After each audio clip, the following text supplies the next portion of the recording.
transmitir que pues ya es algo más nuestro, porque la desventaja que tenemos aquí es que solamente veníamos los domingos, casi por 3 horas, y entonces allá vamos a estar un poco más cerca con algunas otras actividades. Vamos a tener clases de guitarra también, a los que están interesados, coordinen con Juan Rosero. Él es Juan Rosero, representa, es un joven simpático, casado con otra joven simpática por ahí, Patricia, y son buenos hermanos, muy colaboradores. Vamos a tener el tema en esta tarde, en Mateo capítulo 14, dice: Jesús y Pedro caminan sobre el mar. El libro de Mateo, San Mateo capítulo 14, verso 22 en adelante.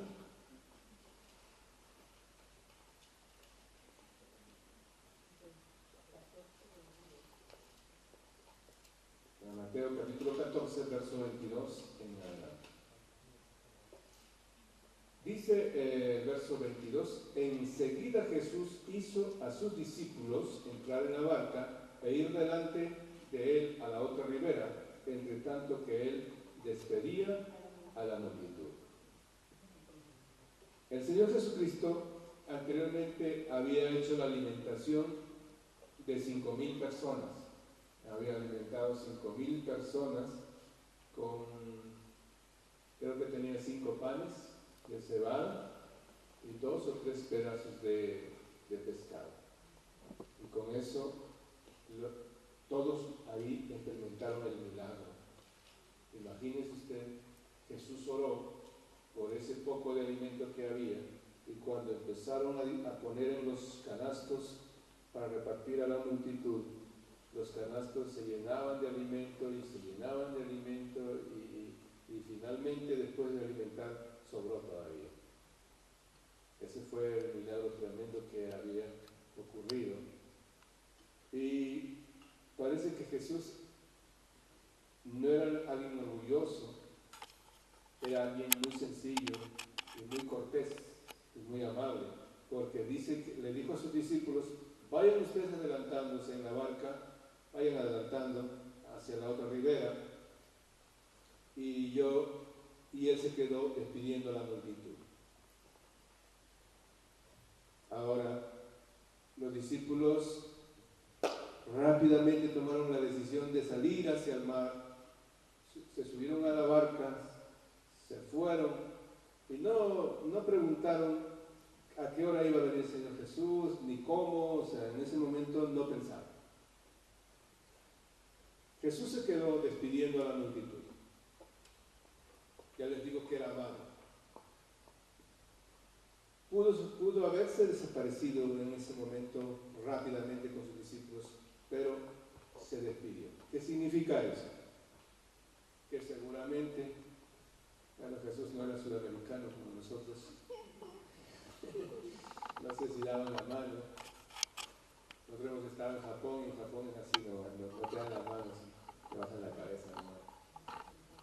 Pero los sudamericanos damos la mano, damos abrazos, damos besos.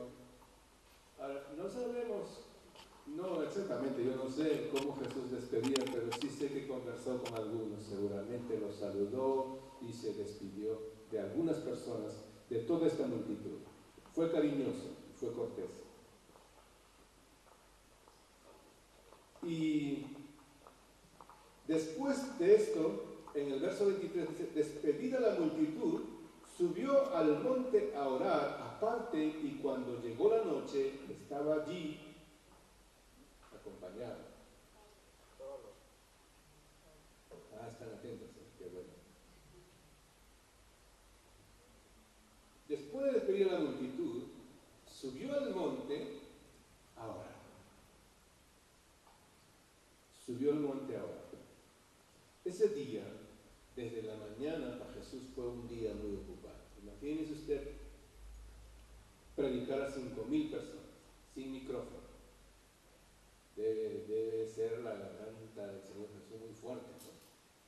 Y todavía quedarse a despedir de la gente. Yo Yo sí predico a 5,000 sin micrófono, mire, no me despido de la gente, me voy volando, porque ya termino cansado. Lo tremendo es que el Señor Jesús manifiesta quién es.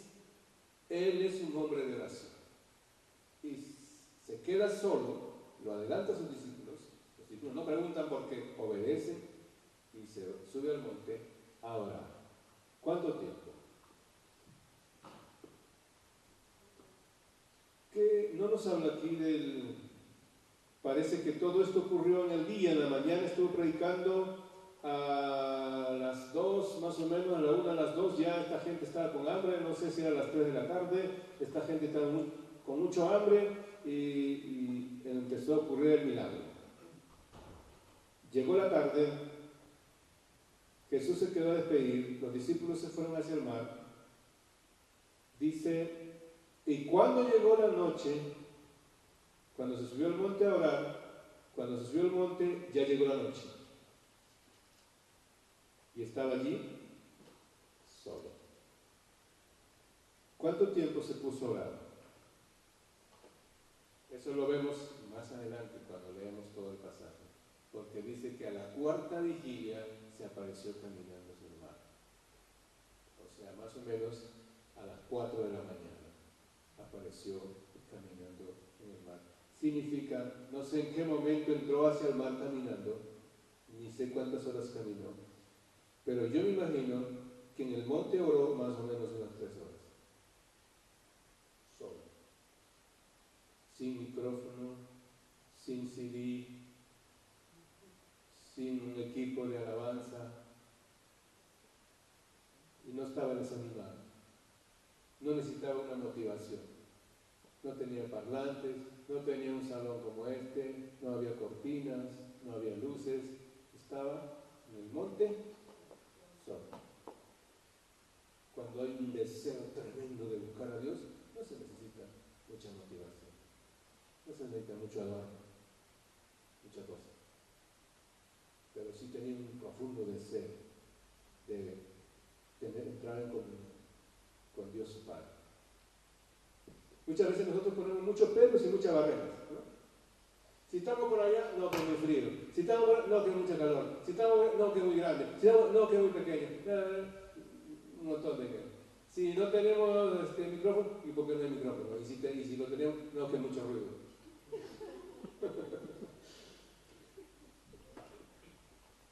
Somos tremendos. Cuando hace mucho frío, que es mucho frío. Ojalá venga el verano. Cuando viene el verano, dice mucha calor. Ojalá venga el invierno.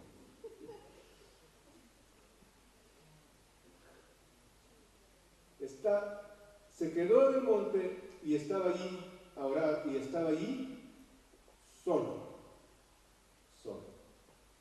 Porque la oración no es para que los demás me vean, la oración es para que Dios me escuche. Y dice, y ya la barca estaba en medio del mar, azotada por las olas, porque el viento era contrario. Jesús les había enviado a los discípulos. La barca simboliza una congregación, si no lo sabían. La barca simboliza una congregación en la iglesia. El mar simboliza el sistema de este mundo.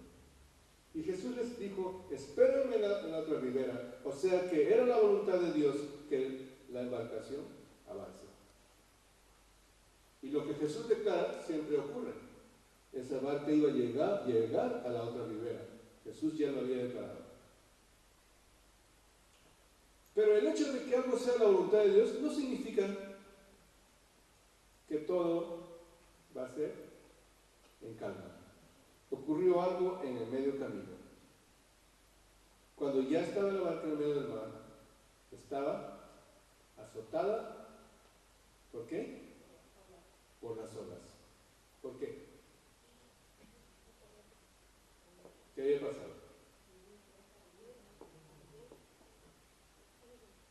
Porque el viento era contrario a donde la barca tenía que ir.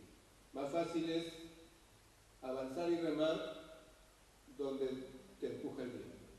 Pero el viento o contra la corriente, ya se pone más dificultoso.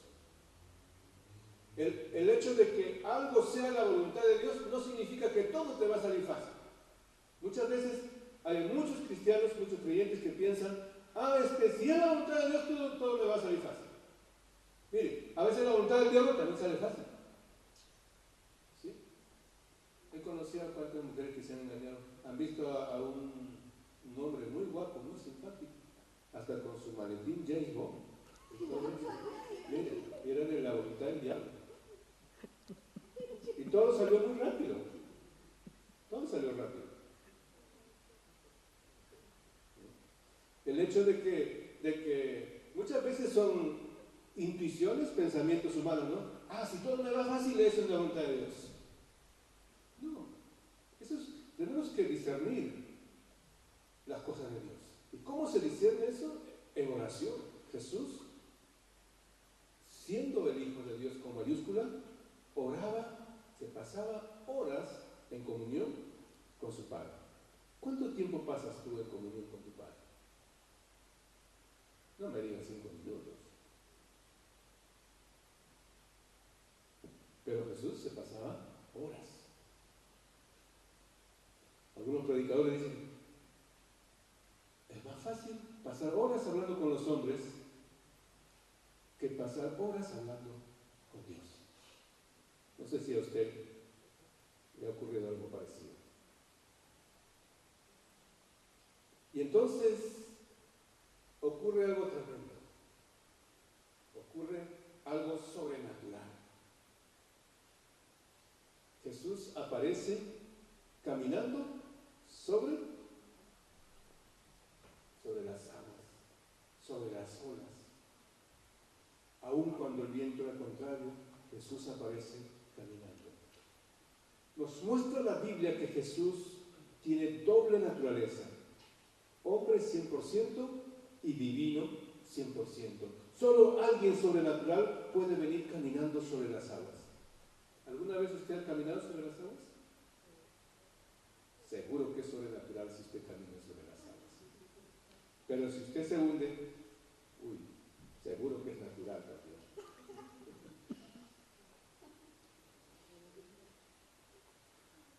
Ahora, los discípulos tenían que ver cosas sobrenaturales. Su fe estaba en un proceso de avance. Jesús les estaba mostrando sus milagros. Era necesario que ellos crezcan en su vida espiritual y era necesario que ellos vean y experimenten todo esto. Dice que a la cuarta vigilia de la noche, que significa de 3 a 6 de la madrugada, la cuarta vigilia está compuesto por esas 3 horas. Yo me imagino que las 4 de la mañana, porque era de noche. Porque en algunos lugares a las 5 de la mañana ya se aparece el alba, especialmente con los campos, aparece ya el alba de la luz del sol. Entonces, si era de noche y pensaron que era fantasma, se confundieron que era fantasma, pues seguramente que Jesús, como en las películas antiguas, su vestimenta era una túnica de color crema, ¿no? Por lo general casi blanco, de color crema. Entonces sí estaba con su túnica así, que cuando lo veían caminando por el mar, dijeron, fantasma. Y muchas veces el entendimiento del ser humano no está afinado para las cosas de Dios. Que cuando Dios se revela sobrenaturalmente, en vez de alegrarse, se asusta. Y esto pasa con los discípulos. Jesús es sobrenatural, Él puede caminar sobre las aguas, Él puede calmar la tempestad, mostró que Él tiene poder sobre la naturaleza, tiene poder sobre la muerte, resucitó a los muertos, tiene poder para multiplicar los alimentos, para multiplicar esos pedazos de peces ahí cocidos y los panes, y tiene poder para multiplicar. Y ya los discípulos se habían quedado maravillados. Jesús no es cualquier persona. Jesús Jesús es alguien sobrenatural. Jesús es el Hijo de Dios con mayúscula. La Virgen María concibió por obra y gracia del Espíritu Santo de Dios. Entonces, el Hijo que concibió no es cualquier hijo.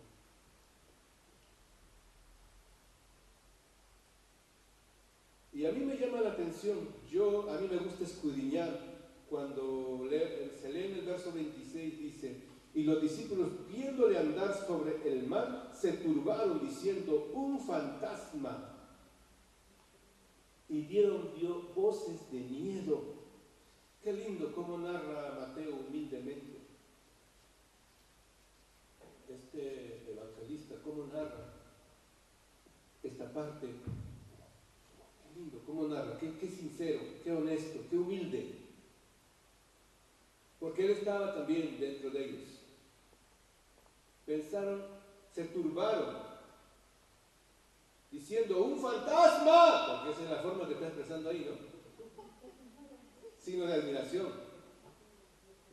Y dieron voces. ¿Cómo se da voces de miedo? Hay voces de alegría, ¿no? ¿Cómo son las voces de alegría? ¿Qué pasa con los hinchas de un partido de fútbol cuando su equipo gana? Hasta se ponen, no sé, se inventan bailes, miren, ni música hay. Yo soy muy observador. Ni música hay. A veces hasta el árbitro, hasta ya le quieren al árbitro también hacerle participar de la danza, ¿no? Es tremendo cómo la gente se contagia. En la calle empieza a saltar, la gente empieza a manejar con sus coches y a tocar las bocinas. Son gritos de alegría. Hay gritos de alegría, hay gritos de admiración, pero hay gritos dice, empezaron a dar voces de miedo. Qué cobardes eran los discípulos. Qué cobardes. ¿Y cómo se da voces de miedo? ¿Alguien me puede ayudar?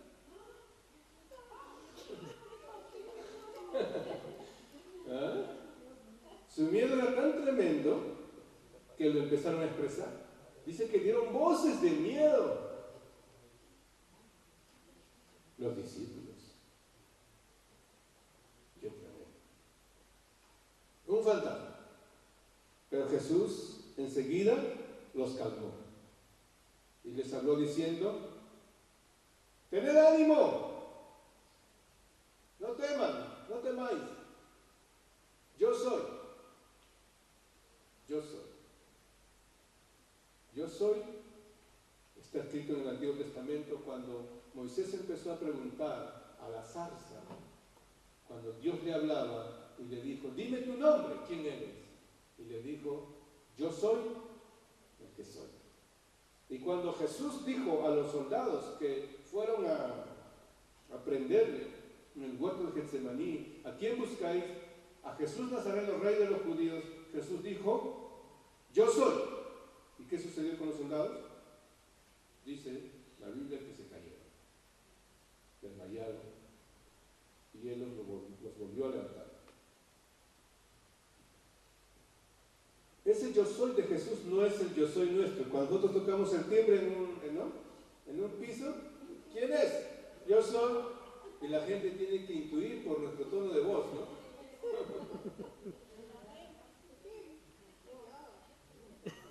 Yo soy, dice, ¿no? El yo soy de nosotros no es como el yo soy de Jesús. Yo soy.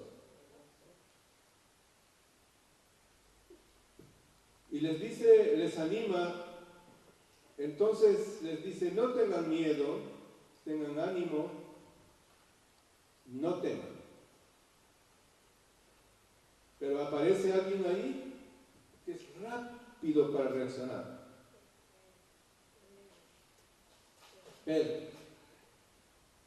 Primero están asustados. ¡Un fantasma! ¡Oh! ¡Qué miedo! Empezaron a dar voces de gritos ahí. Cobardes ahí los 12. ¡Qué tremendo! Jesús le dice: no te da miedo, yo soy. Cambia y sobre todo Pedro cambia inmediatamente. Tú eres Señor. Entonces manda que yo camine sobre el agua. Y se baja rápidamente del barco y se pone a caminar. Pedro. ¿Cómo estaría caminando? Imaginémonos. Yo soy Pedro ahora. No sé si Pedro era gordito como yo. Se pone a caminar sobre las aguas. Está mirando a Jesús porque Jesús le dice, si eres tú, permite que yo vaya hacia ti. Qué rápido fue su reacción. Quiero experimentar esto nuevo. Nunca me ha ocurrido, nunca nos ha ocurrido. Quiero experimentarlo. Y empieza a experimentar Pedro y empieza a caminar sobre las aguas. ¿Qué significa eso? Jesús nos puede llevar a lo sobrenatural, a los milagros. Porque, mire, ya había ocurrido un milagro. Jesús no lo hizo solo. Jesús lo hizo con sus discípulos. Vamos a orar, ahora repartimos esto de aquí, lo llenamos los canastos, les hizo trabajar a ellos y al final el milagro fue del equipo, no fue del Señor Jesús solo. Es más, Jesús les había dicho antes, dadle vosotros de comer, y ellos estaban así, asustados, con 5 panes, con 2 peces. ¿Cómo vamos a alimentar a 5,000 personas? Yo creo que Jesús le está pasando algo. No tenemos fondos. En muchas iglesias cuando dices vamos a hacer tal cosa, inmediatamente se fijan en los bolsillos y dicen, pero si estamos en paro. No te dicen la otra parte que están recibiendo por el paro, ¿no? Empiezan a mirar los bolsillos, sus limitaciones. Y los discípulos empezaron a mirar. Pero Jesús les había dicho, dadles de vosotros a vosotros. Jesús no sabía lo que tenía. Jesús sabía sus limitaciones. Pero Jesús quería probar su fe. Mire, la iglesia no ha cambiado. El ser humano, la naturaleza del ser humano, a pesar de los siglos que ha pasado, muchas veces no ha cambiado mucho. Dios sabe que tenemos limitaciones. Y nos pide hacer cosas grandes porque sabe que si tenemos fe en Él, haremos cosas grandes. Dios nos ha dado capacidades grandes. Y no solamente los creyentes, hermano. Dios en su misericordia ha derramado capacidades hasta en los inconversos. ¿Sabe usted que Japón, después de la Segunda Guerra Mundial, quedó en pobreza? ¿Y sabe usted que yo estaba en el año 2000 en Japón y Japón era la tercera potencia mundial económica del mundo? Estaba peleándose el tercer puesto. Creo que estaba peleando con Inglaterra y con Alemania, el tercer puesto.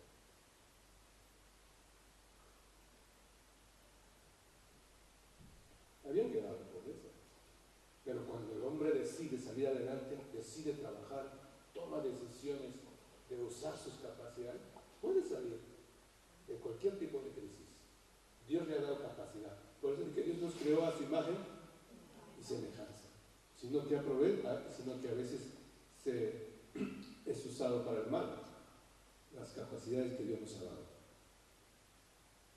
Entonces, Pedro empezó a caminar y a experimentar milagros. Y Dios nos está diciendo a nosotros también, si tú empiezas a creer en el Jesús de la Biblia, tú puedes experimentar milagros. A mí a veces me da un poco de ira. ¿Cómo es que los brujos hacen milagros? ¿Cómo es que los demonios vienen y les dan poder a los brujos? Hay espíritus de adivinación, hay espíritus de hipnotismo y una serie de poderes que reciben los brujos. El diablo tiene poder. Pero Dios también quiere derramar su poder en su pueblo. Y nosotros tenemos que permitirlo eso. Tenemos que abrir nuestro corazón, quitar la dureza de nuestro corazón. Pero ocurrió algo. Pero antes de eso,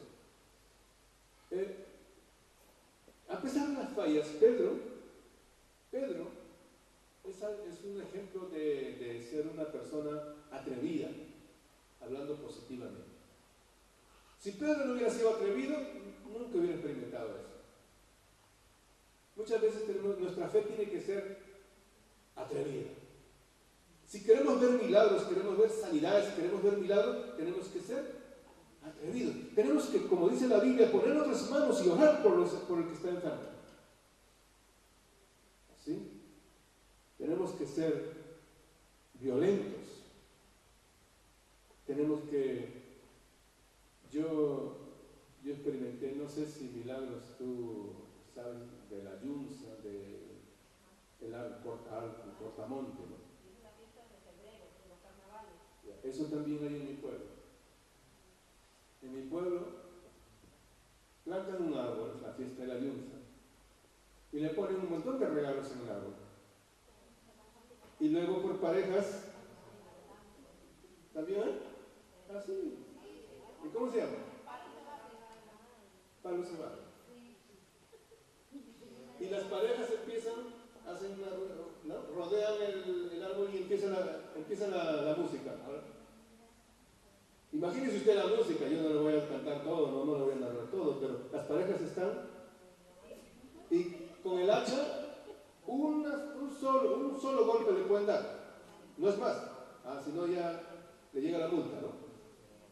De la pareja, una sola de la persona, el hombre y la mujer, que va, un solo golpe, pasa el hacha a la otra persona, y otra vez así, un solo golpe, hasta que de tanto golpe, el árbol se cae, pero está lleno de regalos. Ahora, ¿alguien quiere un mejor regalo? ¿Qué tiene que hacer? Tiene que, bueno, ahí ustedes saben que en Sudamérica cómo somos, ¿no? Hay empujones, hay de todo, ¿no? Pero hay atrevidos que quieren los mejores regalos y hacen el mejor, aun cuando les golpea una rama, no importa, ya saben cómo apoderarse de los mejores regalos. Y eso es lo que cuando dice el reino de los cielos sufre violencia y los violentos lo arrebata, está hablando de arrebatar las bendiciones del reino de Dios, del reino de los cielos, en base a lo que yo tengo que hacer algo, ser atrevido.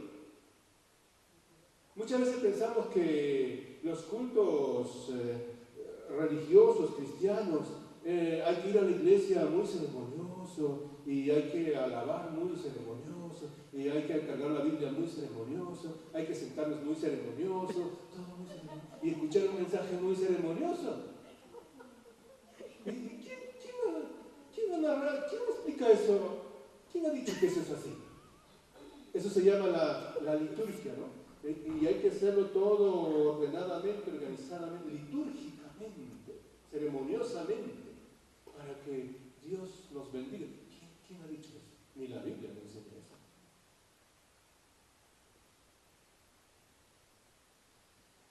Usted sabe que algunos han tenido que ser atrevidos para recibir su sanidad. Imagínese usted, un paralítico. Jesús había llegado a una casa, estaba predicando. El paralítico quería su sanidad. Y tenía 4 amigos o familiares, seguramente, atrevidos también. Y el paralítico dijo, lléveme a esa reunión de Jesús. Y bueno, lo cargaron.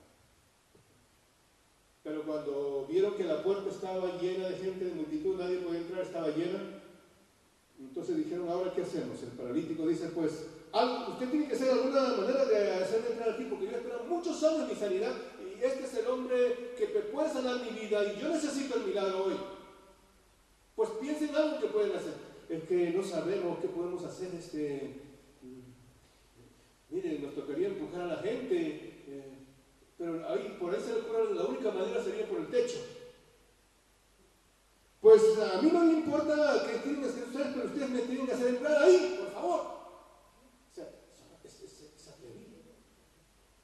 Imagínese usted no conoce, no tiene mucha amistad con el vecino y le va a romper el techo.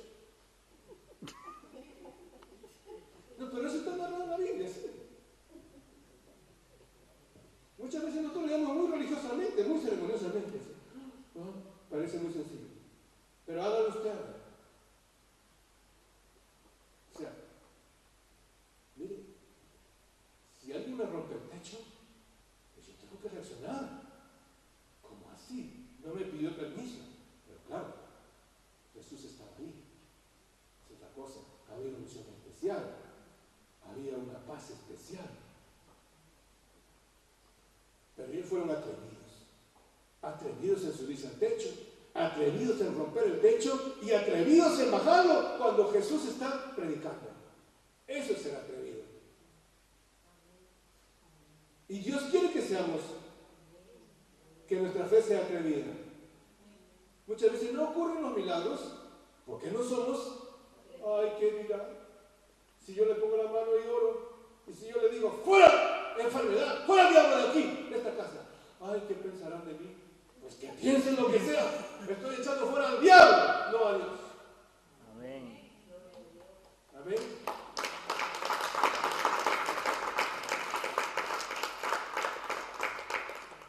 Y eso es lo bueno de Pedro. Pedro dice, Pedro es atrevido. Los demás no se atreven, los demás están pensando en su reputación. ¿Qué dirá eso? ¿Qué dirá el otro? ¿Qué dirá? Pedro dice, a mí no me interesa. ¿Qué dirán estos? Yo me lanzo, esta es mi oportunidad. Se baja del barco. No sé si remangó el pantalón, no sé si usaba pantalón, no sé cómo estaba en ese momento, pero empezó a caminar.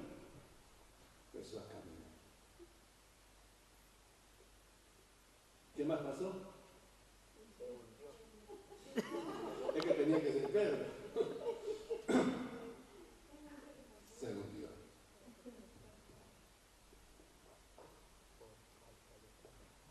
Bueno, nos reímos cuando alguien se hunde y cuando alguien se cae, ¿no?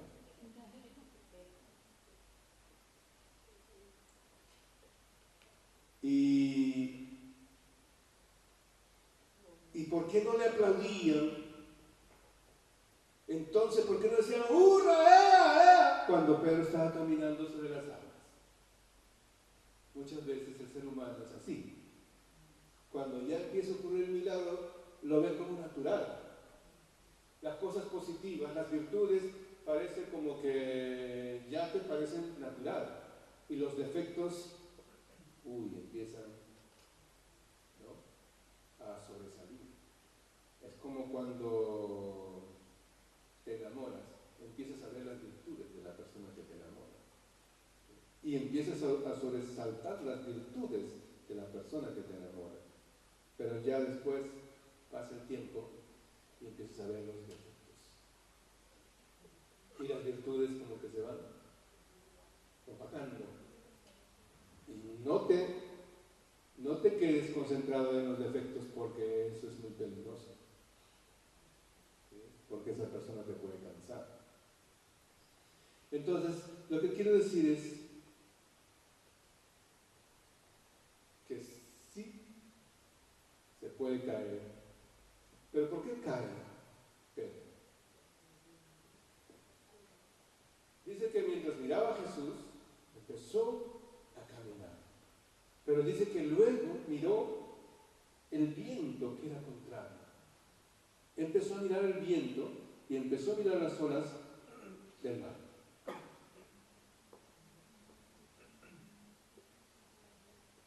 Según la Biblia dice que primero es creer para ver. Así funciona la ley de Dios. Según el sistema de este mundo es ver para creer. Según el sistema de la ley de Dios es creer para ver. Dice, bienaventurados los que no vieron y creyeron. Jesús le dice a Marta, Marta, ¿no te he dicho que si creyeres verás la gloria de Dios? En otras palabras, verás la gloria de Dios si crees primero. No es que primero vas a ver la gloria de Dios para que luego creas. No es así. Entonces la fe no tiene que ver con las circunstancias. Aquí ya estaban ocurriendo tremendas cosas, sino que los discípulos no estaban entendiendo a cabalidad. Jesús había caminado para alcanzar el barco, posiblemente 2 o 3 horas, en todo ese viento contrario. Es que estaban ocurriendo cosas tremendas. Pedro ya había caminado, no importa cuántos pasos, si 5 metros había caminado, pues de todas maneras ya había ocurrido el milagro, había caminado 5 metros. Caminar 5 metros es milagro. ¿Cómo es que puedes caminar sobre el agua? Ahora, en el Antiguo Testamento está escrito que Moisés pasó con el pueblo de Dios sobre el mar Rojo, caminó sobre el mar. O sea, los milagros habían ocurrido. ¿Qué ocurre? En el tiempo de Josué, el pueblo de Dios pasó a la tierra prometida cruzando el río por encima del río Jordán, sin ningún puente. Ya habían ocurrido milagros. Y Jesús ahora estaba caminando sobre el agua. Bueno, pero Pedro, viendo la circunstancia, cae y se hunde. Cuando nosotros vemos la circunstancia, por lo general nos podemos desanimar, nuestra fe mengua. ¿Sí? Si tú ves la circunstancia, tú dices, no tengo recursos, no tengo la capacidad, bueno, no creo que no puedo, y bueno, ves todas tus limitaciones y entonces no puedes. Pero la fe tiene que ser atrevida, la fe es creer lo que Dios me promete, ver más allá de la circunstancia. No debo concentrarme en la circunstancia. Yo creo que mientras Pedro miraba a Jesús podía caminar, significa que si tú miras a Dios, miras que tu Dios es poderoso, entonces los milagros ocurren. Tus circunstancias cambian. Pero si te concentras en la circunstancia, puedes caer, puedes hundirte. Pero mire, tampoco es malo caer o hundirse. Porque aquí este pasaje nos da una salida, nos da una enseñanza. Pedro se hunde. ¿Y qué hace? ¿A quién?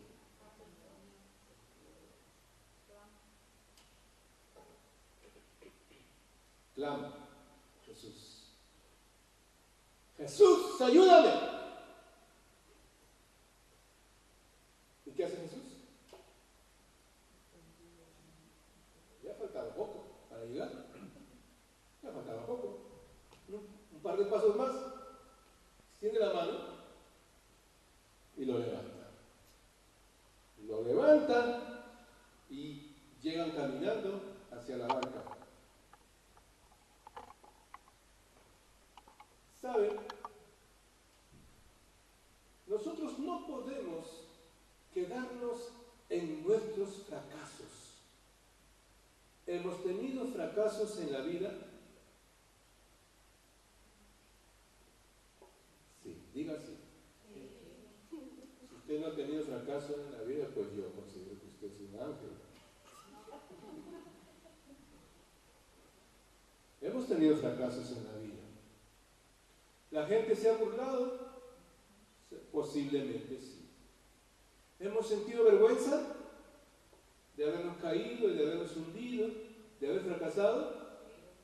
Posiblemente sí. Pero Dios no quiere que nos quedemos fracasados. ¿Sabe usted?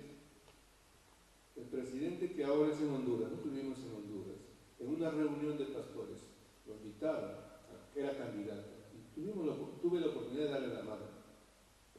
Y sabe que cuando hubo la candidatura fracasó, no fue elegido, pero persistió.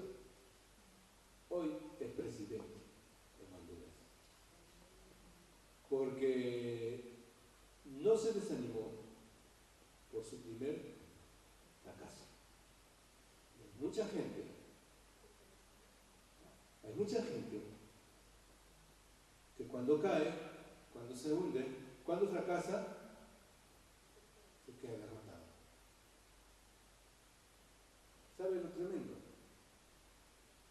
No viene en busca de ayuda. Y quiere un desahogo para su fracaso. ¿Cómo se podría decir un desahogo? ¿Qué es un desahogo para el fracaso? voy a un bar, a tomar cerveza, a llorar, mire, me ha ido mal, ¿sí? Voy a desfogar mi tristeza, voy a desfogar mi fracaso, ¿no? Hay un bolero que escuché en Perú, dice: mozo, sírveme la copa rota. Mire que ustedes lo saben más que yo. No solamente quería darles esa introducción. Hay gente que canta su fracaso, que toma su fracaso, que festeja su fracaso, pero no hace nada por salir de ahí. Lo más tremendo, no vienen a Dios cuando saben que Dios tiene una salida para su fracaso. Qué triste es. Yo creo que no es tan triste fracasar y caer y hundirse, porque es parte de la naturaleza humana. Dice que cuando el justo cae, dice Proverbios, que Jehová lo levanta y que Dios no dejará avergonzado a los justos, dice su palabra. No he visto justo desamparado ni su descendencia que mendigue pan. Hay muchas promesas de bendiciones para los justos. ¿Qué significa un justo? ¿Que todo es perfecto? No, sino que aun cuando fracasa, siempre busca a Dios. Siempre pide la ayuda a Dios. El éxito de Pedro no fue: compañeros, miren, Juan, Felipe, ayúdenme que Jesús se equivocó y me hizo caminar sobre el agua y ahora me estoy hundiendo. Fue al mismo Jesús. Jesús, sálvame, que me estoy hundiendo. Me parece raro que un pescador que tiene varios barcos, dueño de varios barcos, pescador desde muchacho, experimentado, le tenga miedo al agua. Me parece muy raro. Pero muchas veces es así. Por más nadador que seas, el agua con la tempestad, con el viento contrario y en la noche te puede atemorizar, por más valiente que seas. Muchas veces los problemas de los sistemas de este mundo te pueden hacer dar miedo, te puede acobardar, te puede derribar. Qué linda promesa hay en 2 Corintios 4:9. Dice: derribados, pero no destruidos.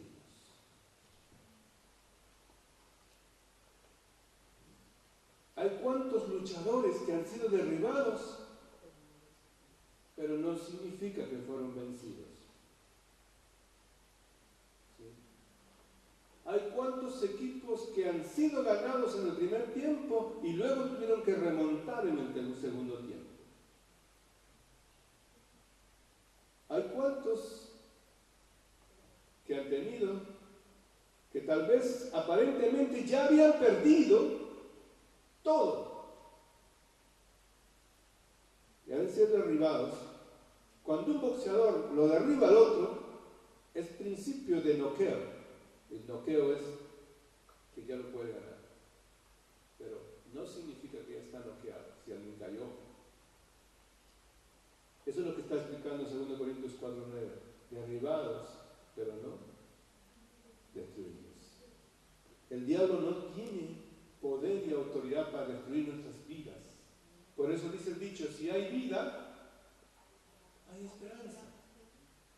Si hay vida, hay esperanza. Algunos se han suicidado porque el diablo les ha engañado, le ha dicho: mire, ya tu problema no tiene salida, no tiene solución.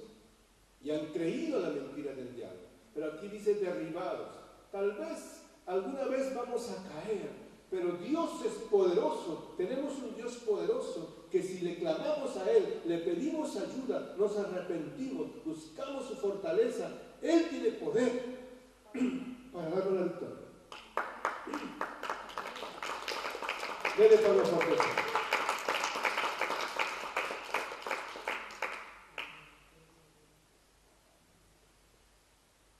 Pedro llega a ser grande después.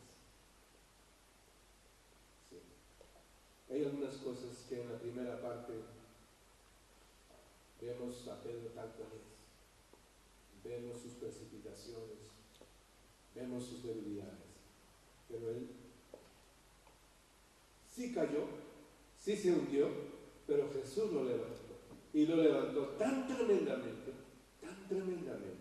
que luego llega a ser grande, un tremendo hombre de Dios. Dice que en alguna oportunidad, que cuando él pasaba, aún su sombra sanaba a los enfermos. Una de las cosas que podemos mirar en este varón es que lo conocemos a Pedro como el precipitado, el que se lanzaba y cometía errores, pero luego lo vemos como un ejemplo a seguir. El primero que dio el primer mensaje y que ganó cerca de 5.000 personas, cuando descendió el Espíritu Santo y tocó a todos los discípulos. Y el Señor en esta hora también nos está diciendo, tal vez estás mirándote todos tus defectos, tal vez te estás mirando tus incapacidades, y el Señor te dice, no temas, ten ánimo, yo soy el que soy, yo soy el que te sostengo, yo soy el que te puedo dar vida y vida en abundancia. A veces nos estamos culpando y el hecho de culparnos hace que nos detengamos y que aún nos hundamos. Tal vez estás mirando las limitaciones o tal vez hay personas que te hacen ver tus limitaciones. ¿Saben que a veces es así?